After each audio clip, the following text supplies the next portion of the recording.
você possa olhar para os céus e dizer: puxa vida, eu não sabia que esse Deus de fato me ama tanto assim. Então eu vou me sentir daqui para frente muito mais do que já sinto. Eu quero me sentir mais e mais uma pessoa privilegiada.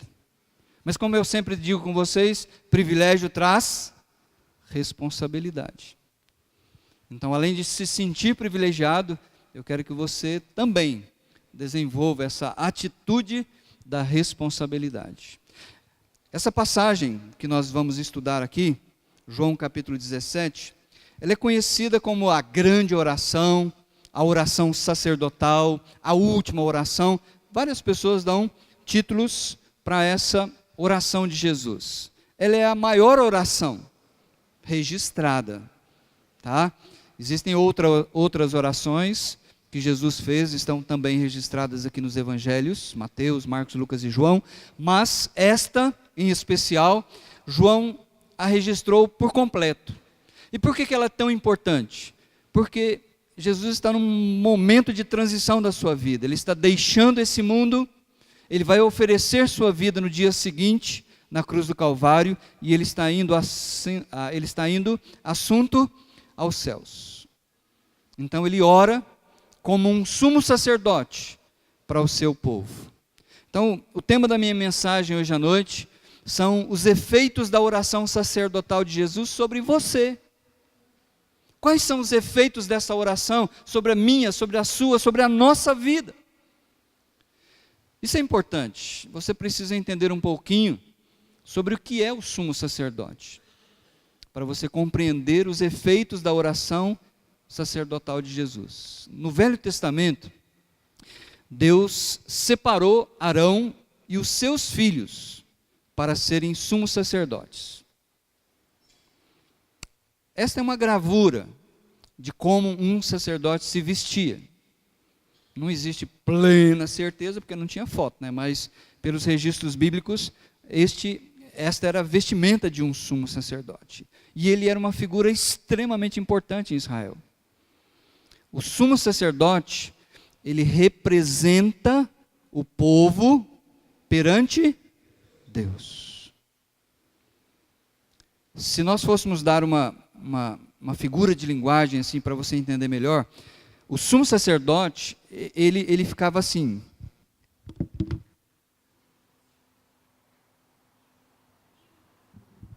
Entenderam? Ele ficava de costas para o povo, fazendo intercessão por vocês diante de Deus. É diferente do profeta. O profeta, ele ficava assim. Porque o profeta, ele representava Deus diante do povo. E Jesus, ele uniu em si o ofício de profeta, a gente vai ver aqui hoje à noite. Ele transmitiu a vontade do Pai para nós. Então ele olhou para cada um de nós e falou aquilo que Deus é, aquilo que Deus quer. E está tudo registrado aqui pelos seus apóstolos. Mas ele também foi sumo sacerdote. Ele nos representou diante de Deus. Olha, não precisa abrir. Eu só vou ler aqui na minha Bíblia, mas você pode acompanhar aí a leitura, não precisa abrir. Deus deu ao sumo sacerdote instruções de como ele deveria, em ajuntamentos como esse, orar para abençoar o povo. Preste atenção. O Senhor disse a Moisés: diga a Arão e aos seus filhos. Então, sumo sacerdote, o primeiro foi Arão, depois dele foi o filho dele, depois dele foi o filho do filho, o filho do filho. Então, Deus fez isso, Deus escolheu, Deus quis assim. Ninguém podia levantar a mão e dizer: não, mas eu quero ser. Não adianta. Tinha que ser da linhagem de Arão. Assim, vocês abençoarão os israelitas. Então, aqui vem a oração que Deus ensinou para o sumo sacerdote.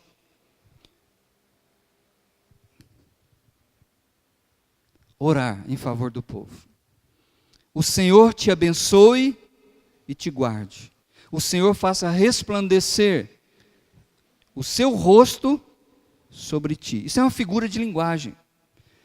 Na Bíblia, no Velho Testamento, quando fala do rosto favorável de Deus, um rosto agradável ao povo, é um rosto que Deus quer abençoar. Mas quando Deus ficava bravo, o rosto dele também ficava bravo. O Senhor volte para ti o seu rosto e te dê paz. Assim, diz Deus, eles invocarão o meu nome sobre os israelitas e eu os... Agora deixa eu contar um segredo para vocês. Não tem mais sumo sacerdote. Não existe ninguém, humanamente, homens, que são sumos sacerdotes. Eu vejo muitas pessoas abençoando as pessoas. Eu não tenho esse poder de abençoar e ninguém tem. Não importa qual religião ele seja. Mas nós temos um que pode nos abençoar, que é o verdadeiro sumo sacerdote. Aqueles sumos sacerdotes do Velho Testamento, eles apontavam para o verdadeiro sumo sacerdote, que é o Senhor Jesus. Por isso o escritor de Hebreus diz assim para nós, vamos ler esse versículo comigo? Temos um grande, vamos lá comigo de novo? Temos um grande sumo sacerdote, que adentrou quem que é ele? Jesus, o Filho de Deus. Por isso que nós temos esse sumo sacerdote, esse grande sumo sacerdote, o que nós temos que fazer? Apeguemo-nos com toda firmeza à fé que nós professamos. Então, quem quer que seja, se vier falar para você, não, mas não. Fica firme naquilo que a palavra de Deus ensina. Não, mas não. Fica firme na palavra de Deus. É isso que o escritor está dizendo. O único sumo sacerdote, o único que é capaz de abençoar o seu povo, é Jesus Cristo, o Filho de Deus. Mas fica firme, não se deixe enredar. É isso que o escritor de Hebreus está falando. Amém? Então, nesta grande oração de Jesus, no capítulo 17 de João, nós podemos dividir o texto em 3 partes, bem facilzinho. Na primeira parte, Jesus ora por ele mesmo. Lembra, ele está acabando o seu ministério aqui na terra. Ele passou 3 anos se revelando o Pai e falando para os seus discípulos, olha, eu tenho que morrer na cruz do Calvário. O Pedrão até um dia bateu na madeira e falou, em nome de Jesus, o senhor não vai ser crucificado de jeito nenhum. Lembra disso? E ele falou assim, arreda Satanás. Porque Jesus veio aqui com um único propósito, entregar a sua vida na cruz do Calvário. Porque sem a morte de Cristo, sem o derramamento do sangue de Jesus, não haveria perdão de pecados, não haveria salvação. Na segunda parte da oração, ele ora pelos seus discípulos, aqueles que durante 3 anos andou com eles.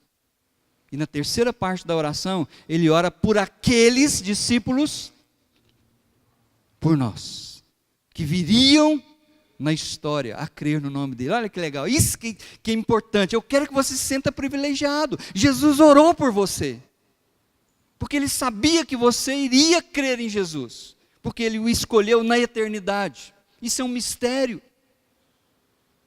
E no tempo e no espaço, ele fez com que você ouvisse a palavra dele e cresce que de fato ele é o Filho de Deus que morreu no seu lugar. Amém? Então vamos olhar para esse texto juntos e vamos aprender inicialmente 3 lições, bem rápidas, essas lições que eu quero compartilhar com você. A primeira dessas lições é, quem pode orar? Olha aí, mais um privilégio. Como que Jesus começa a oração? Depois de dizer isso, Jesus olhou para o céu e orou. Depois dele ensinar para os discípulos lá tal, como que ele começa a oração? Pai. Então, se ele está dizendo Pai, quem que ele é? Filho. Então, quem é que pode orar? Pessoas que teve um encontro com Jesus e foram transformados em filhos de Deus. João fala isso lá no capítulo 1, verso 12. Volta algumas páginas comigo aí rapidinho. Capítulo 1, verso 12, ele fala sobre isso. O 11 e o 12. Vamos ler o 10, o 11 e o 12, para você entender a ideia melhor. João capítulo 1, versículo 10 diz assim, aquele que é o Logos, a palavra, estava no mundo, e o mundo foi feito por intermédio dele. Então, está dizendo que Jesus, a palavra, ele é o criador de tudo que existe. Mas o mundo não o reconheceu. Versículo 11 diz: veio para o que era seu. Ou seja, ele veio para o seu povo, para os judeus, para Israel. Mas os seus não o reconheceram também. Então, quem não reconheceu Jesus? Nem o mundo e nem Israel. Versículo 12. Contudo, aos que o receberam, aos que creram em seu nome, o que aconteceu com essas pessoas? Deu-lhes o direito de se tornarem filhos de Deus. Então você se torna filho de Deus por um poder sobrenatural, de transformar você de pecador perdido, cego, em filho de Deus. Ele explica melhor isso no versículo 13, veja lá comigo. Os quais, ou seja, esses que receberam o direito de se tornarem filhos de Deus, os quais não nasceram por descendência, nem pela vontade nem pela vontade de homem, ou seja, não é pessoas que nascem naturalmente, que são filhos de Deus, mas nasceram de Deus. Então essa é a primeira lição que eu quero mostrar para você, o privilégio que você tem, de você poder olhar para esse Deus grande e poderoso e dizer, Pai, Paizinho. Foi isso que Jesus nos ensinou. Os discípulos perguntaram, como que eu me aproximo de Deus? Porque os judeus oravam assim, ó Deus de Abraão, dos nossos pais, ó Deus da aliança. Mas eles não tinham essa intimidade de chamar Deus de Pai.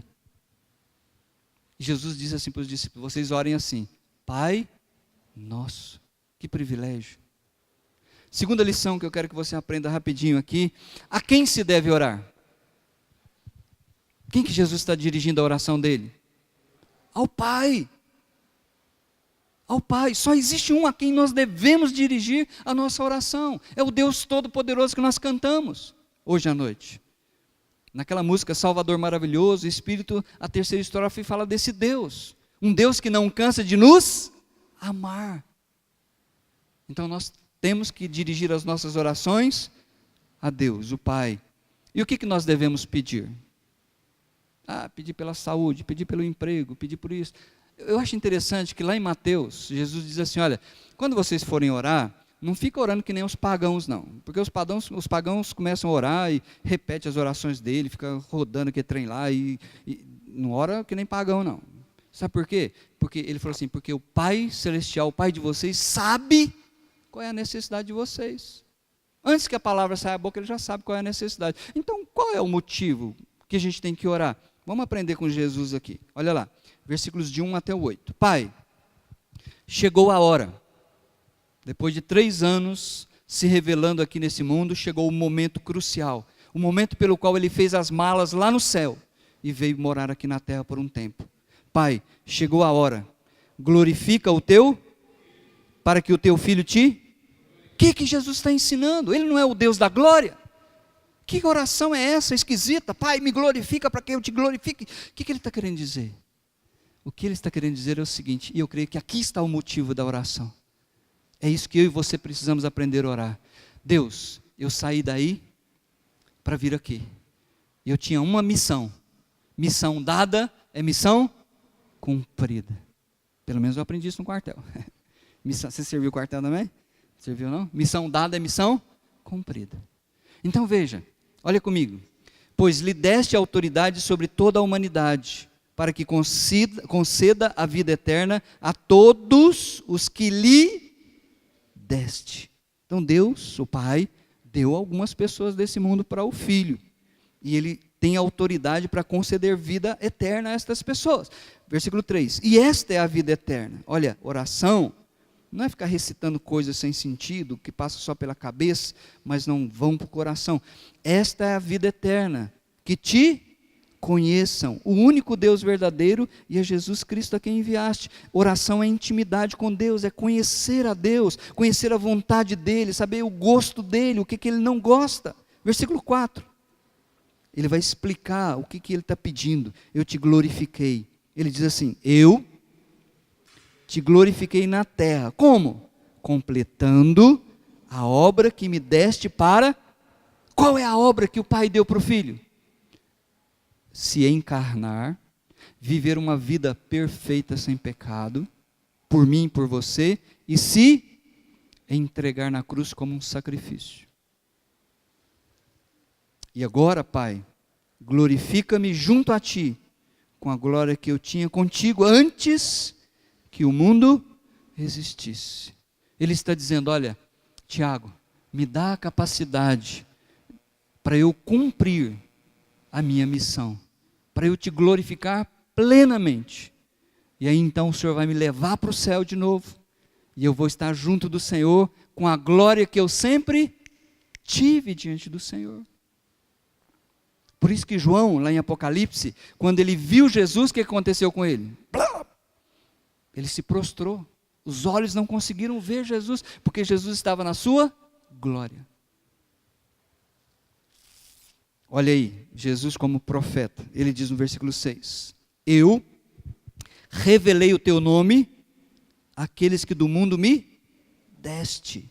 Quem são aqueles que do mundo o Pai deu para Jesus? Os crentes, aqueles que creem em Jesus, porque Jesus revelou a nós a sua palavra e nós cremos nessa palavra.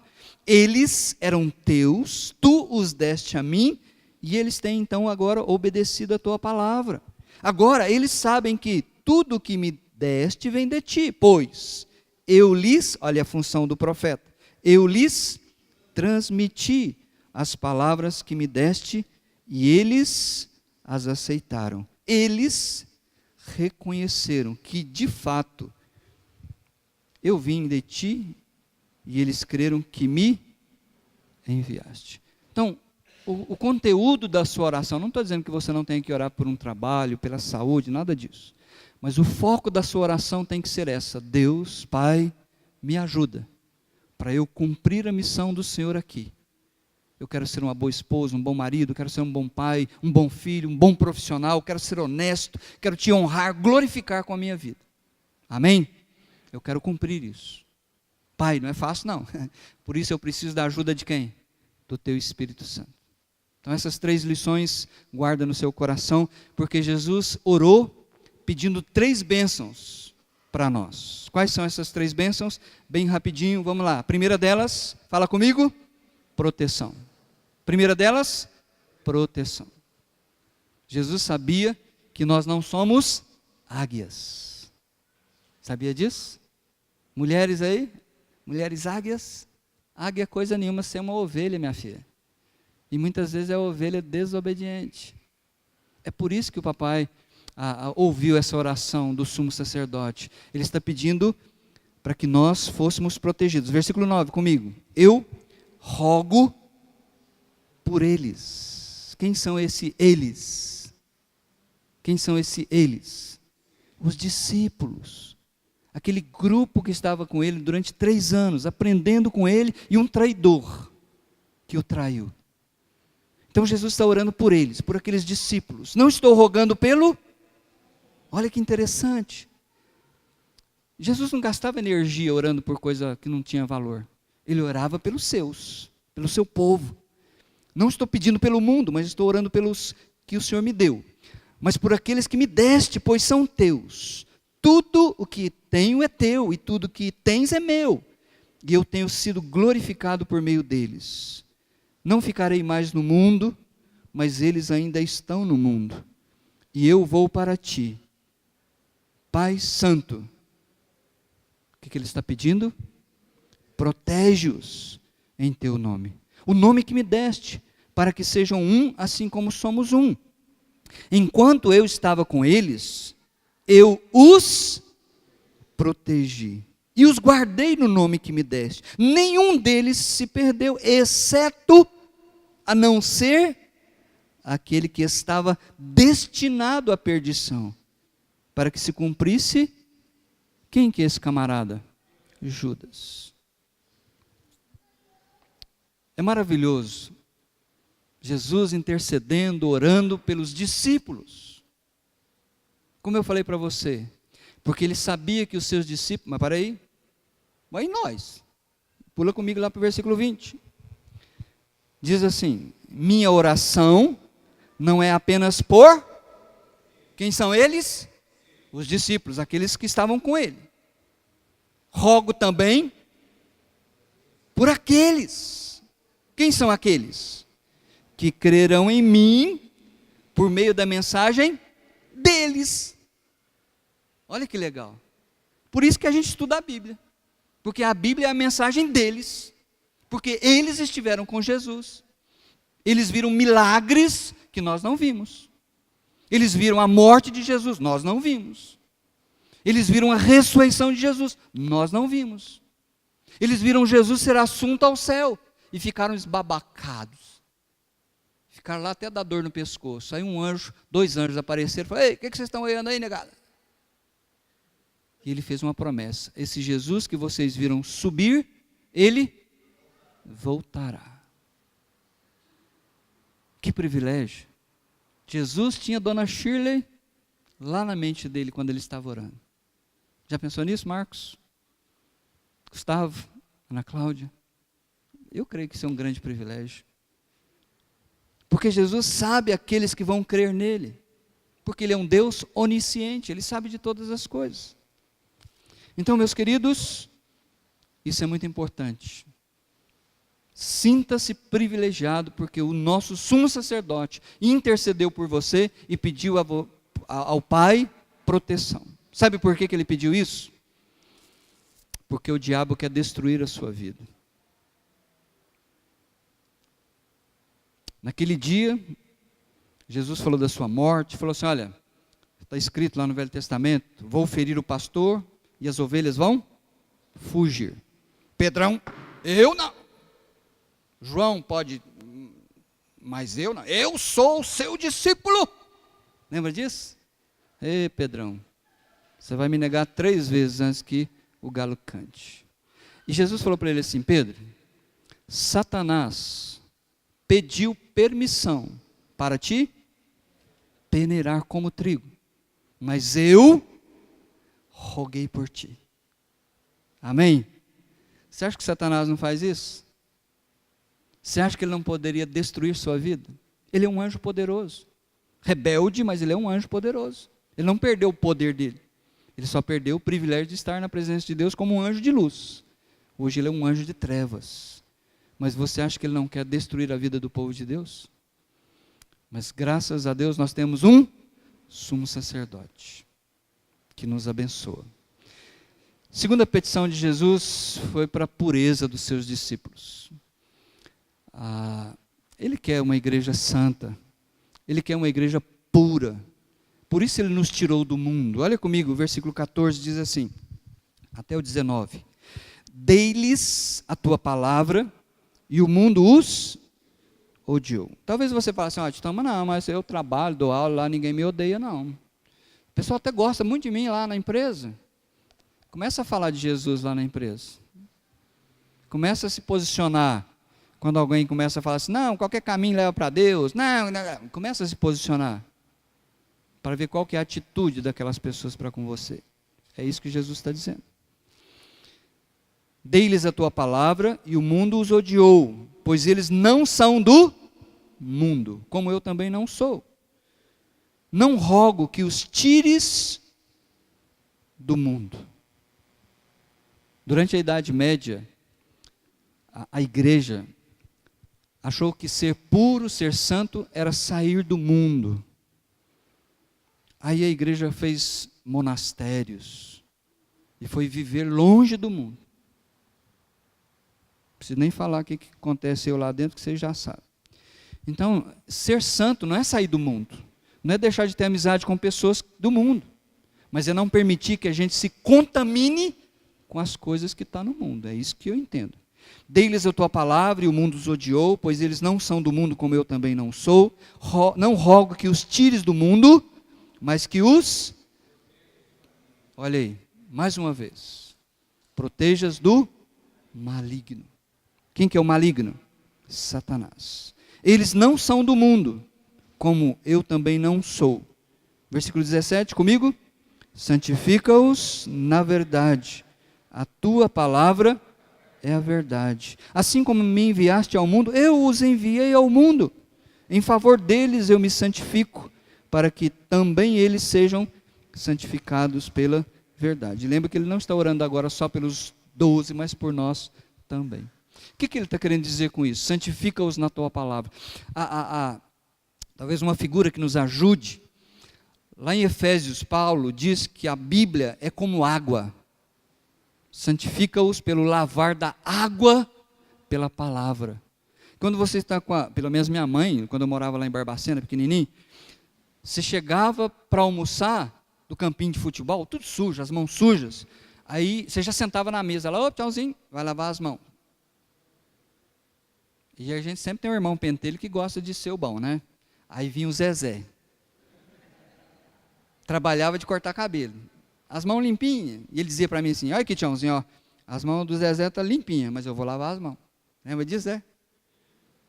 Então, preste bem atenção. Para eu lavar as mãos, eu preciso ter uma atitude de obediência para a dona Geralda. Eu preciso ir lá no banheiro, abrir a torneira, pegar o sabonete, lavar as minhas mãos. Dá um pouquinho de trabalho, mas elas ficam limpas.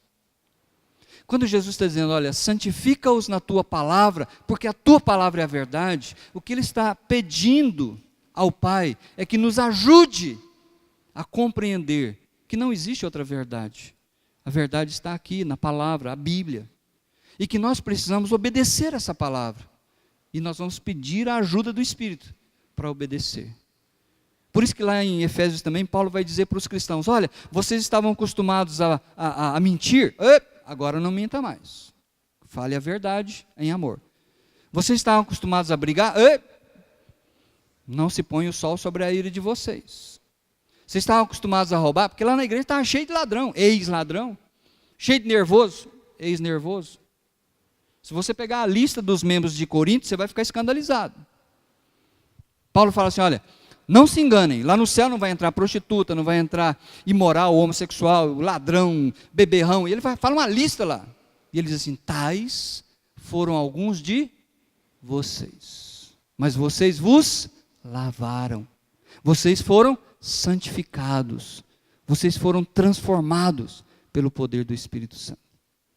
Então o Papai do Céu está pedindo que o Senhor Jesus está pedindo ao Papai do Céu que nos purifique, santifica-os. A ação é de Deus, mas Deus vai fazer essa ação quando nós nos colocarmos à disposição dEle. É isso que nós cantamos.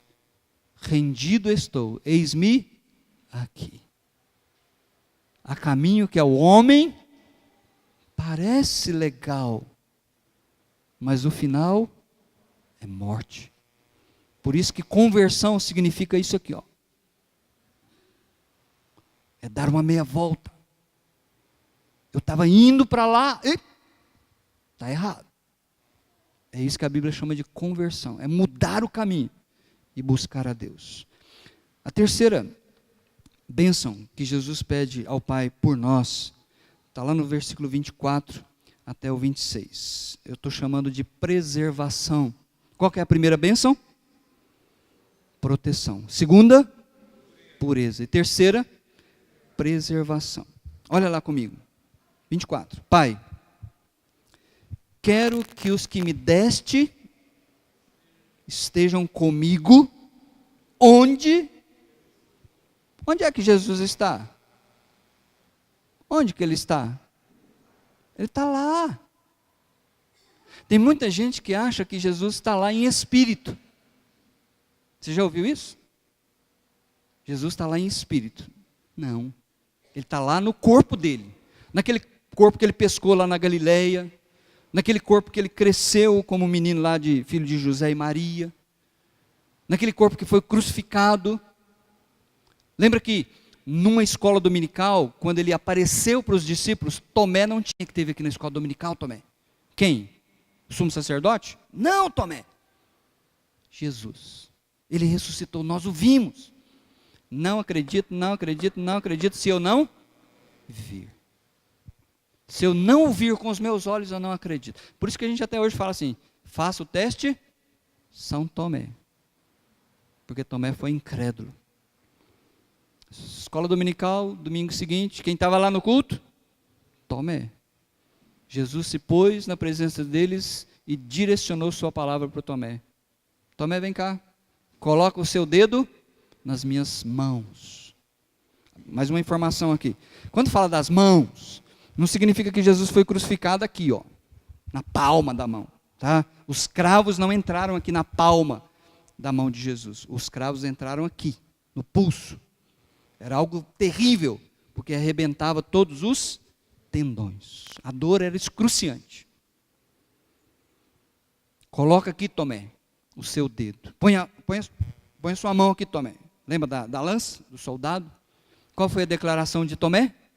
Senhor meu e Deus meu. Então lá no céu, quem está sentado à direita do Pai é um homem. Porque Deus se fez carne. É o Deus encarnado, agora glorificado, mas tem um corpo. Não esse corpo que nós ainda temos, porque esse corpo físico, ele vai ser transformado para ser igual ao corpo da glória de Jesus. Ei, Euripe, já pensou? Você vai ficar bonito, negão, que nem eu. Mas, hein, Maria? Pode bater palma para Maria. Que é isso, é? O amor é lindo, é? Mas veja que isso é bonito, gente. Nós temos um grande privilégio. Vamos ser transformados. Mas olha o que Jesus está dizendo. Ele está pedindo ao Pai por você. E Ele está dizendo, Pai, preserva-os. Preserva-os. Não deixa que nada os afaste do caminho. Para que onde eu estou, na tua presença, eles também possam estar. E diz aqui o versículo. E vejam a minha glória. A glória que me deste porque me amaste antes da fundação do mundo. Pai justo. Embora o mundo não te conheça, eu te conheço. E estes sabem que me enviaste. Eu os fiz conhecer o teu nome e continuarei a fazê-lo, a fim de que o amor que tens por mim esteja neles e eu neles esteja. Eu fico maravilhado com isso. O Senhor Jesus disse que nós somos ovelhas. E você sabia que a ovelha é o animal mais estúpido que existe? Sabia disso? A ovelha é um animal que não tem senso de direção. Por isso ela precisa de um pastor. A ovelha, ela não sabe se defender. Por isso ela precisa de um pastor. Se entrar um lobo lá no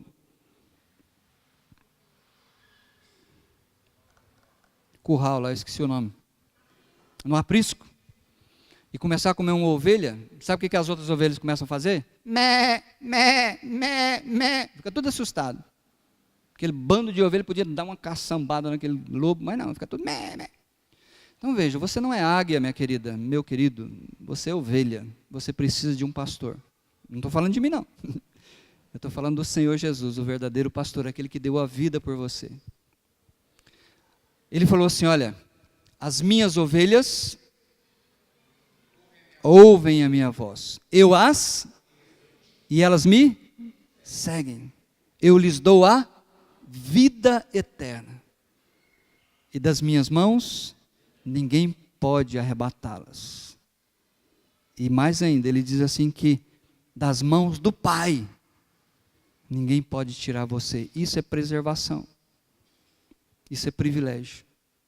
Nós que somos o povo de Deus, não pelos nossos méritos, mas porque ouvimos a palavra e cremos na promessa, porque um Deus fiel, Hesed, um Deus que tem um amor leal por nós, prometeu isso. Esse Deus maravilhoso, não precisa ir, deixa que eu vou só ler um versículo que está lá em Judas. Esse Judas aqui que eu vou ler não é o Judas traidor não, tá? É Judas, meio-irmão de Jesus, filho de José e Maria. Jesus era filho só de Maria, por obra do Espírito Santo. Então Judas, capítulo 1, versículo 24, diz assim, é uma doxologia, é uma declaração de louvor, tá? Aquele que é poderoso para impedi-los de cair. Ô glória, hein? Cadê o Orlando aí. Ô glória! Preste bem atenção que eu vou ler de novo.